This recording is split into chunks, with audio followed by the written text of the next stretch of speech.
யாராவது உங்களை மதிக்காம பேசுறாங்களா? அவங்க கிட்ட கெஞ்சாதீங்க. இந்த 7 விஷயங்களை செஞ்சு பாருங்க. முதலாவது, உங்க ஆற்றலை, எனர்ஜியை திரும்ப எடுத்துக்கோங்க. நம்ம கவனம்ங்கிறதே ஒரு சக்தி.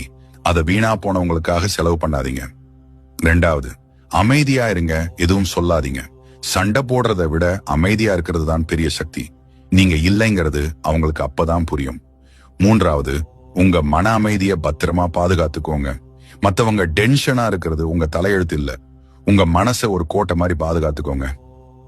4வது, வெற்றியை நோக்கி அமைதியா முன்னேறுங்க. வெற்றியே உங்களோட சிறந்த பழிவாங்கல். நீங்க முன்னேறத பார்த்து அவங்க வெட்கப்படட்டும். 5வது, உங்க எல்லைகளை தெளிவா போடுங்க. ஒரு முறை அவங்க உங்க எல்லையை தாண்டினா மறுபடியும் அந்த கோட்டை இன்னும் தெளிவா இருக்கட்டும். 6வது, உங்களை நீங்களே விளக்க வேண்டிய அவசியம் இல்லை. உங்க மதிப்பை நிரூபிக்க நீங்க யாருக்கும் கடமைப்பட்டவங்க இல்ல.